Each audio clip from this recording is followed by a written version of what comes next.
All right, Shalom. First, I want to give all praises, honor, and glory to Yahweh, Bahasham Yahweh Shai, Bahasham Rachak Kodash. Double honors to the apostles of Great Millstone, and peace and blessings to the elect. Real quick, I was meditating on the the precept. Okay, all right. I believe it's in this chapter, Romans the 8th chapter. Okay, about us being the sons of God, all right, or the children of the Most High. Okay, and there's times when a lot of people will come against us for saying that. All right, they'll try to downplay it. They'll try to scoff at it. Okay, say that, oh no, you ain't no Israelites, blah blah blah blah blah. But then the question remains: so then who is? All right, if we're not, because the Bible talks about the Israelites. All right, all throughout. Okay, and the Most High, the scriptures tell you that the Most High is dealing with only the nation of Israel, and the scriptures also say that till the sun stops coming up. All right, if let me see if I can find that. I believe it's Jeremiah 33. Let's see.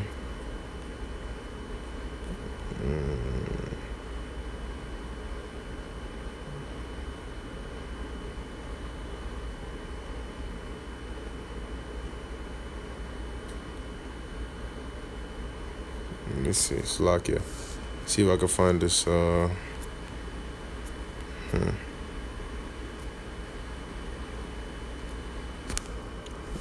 can number the sins. Send.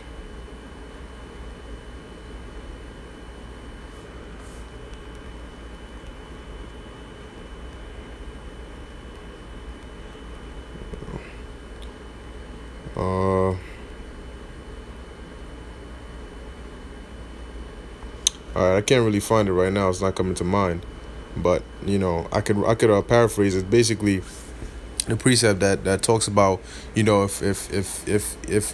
you can number the sands of the sea, all right, or search out the heavens, roughly paraphrasing, then the Lord is going to do away with the nation of Israel.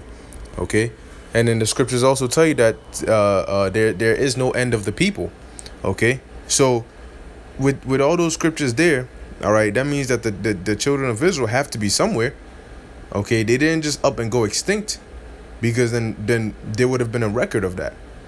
Okay, but there is no record saying that the Israelites went extinct. All right, and if it's not us, then who is it? If we are not, because hold on, those people in Israel right now, the Edomites, all right, the Amalekites who claim to be Israelites, well, they claim to be Israelis or Jews, all right, which they call themselves Jewish. Where are their prophets? Why are they not out there prophesying? All right, because number one, they don't even know the scriptures. All right, because they haven't been given the spirit that we have been given. Okay, and so why aren't they out there prophesying? Because the prophets were Israelites. So if they're the real Israelites, why aren't they prophesying? Because here it is, you're gonna come at us, but we have more evidence proving we are Israelites than those so-called Jews. But you don't see people coming at them; they come at us. Which is even more proof that we're the Israelites. All right, and on top of that, that we're the prophets. Okay, so you know what? Let me read the scripture real quick. This is Romans chapter 8, and I'll just start at verse 13. For if ye live after the flesh, ye shall die. But because what is the master of the flesh? The master of the flesh is sin. Okay, the flesh is subject to sin. And what is the wages of sin? The wages of sin is death.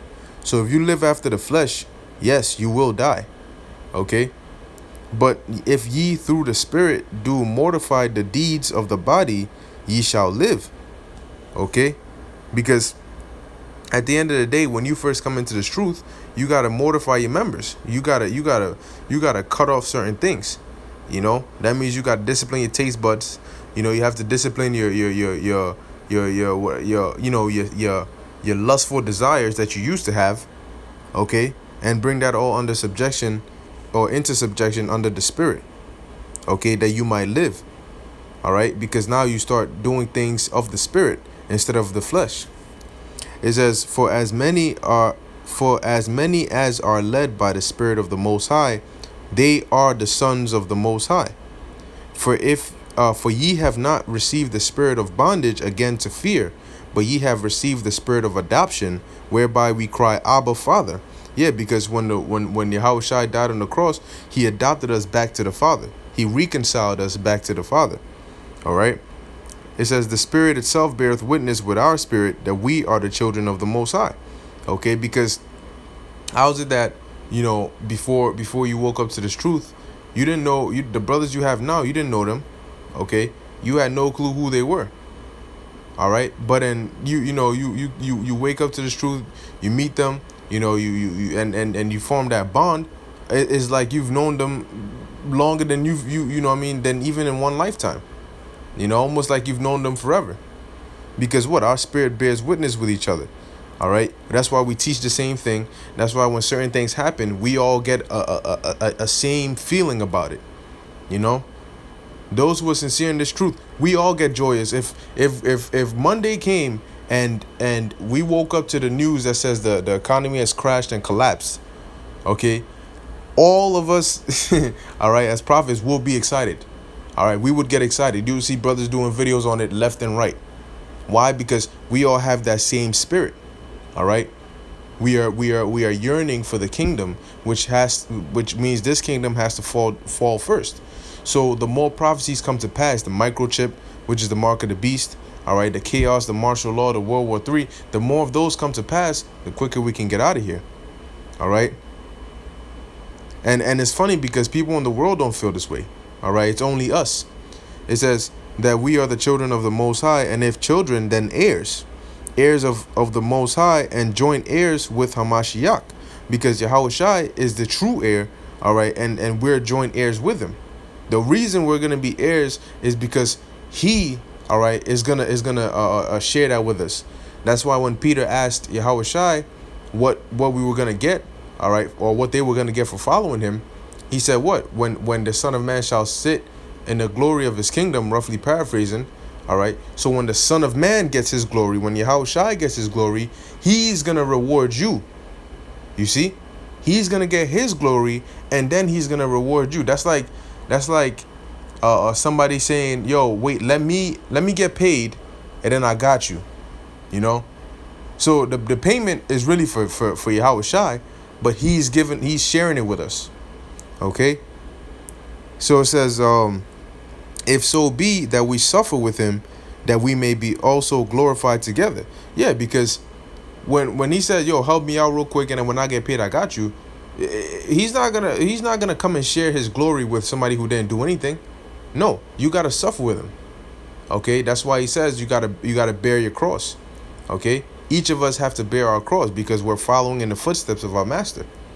Okay, so it says that we may be glorified together, for I reckon that the sufferings of this present time are not worthy to be compared with the glory which shall be revealed in us. Okay, and Paul said that, man, because look, man, the kingdom of heaven, you mentioned the kingdom of heaven to everybody knows what the kingdom is, in terms of like they've heard it before. They might not know what it entails or understand it like we understand it, but everybody's heard of the kingdom of heaven. You mentioned heaven, yeah. Oh, heaven, yeah. Whether they believe in it or not, they've heard of it.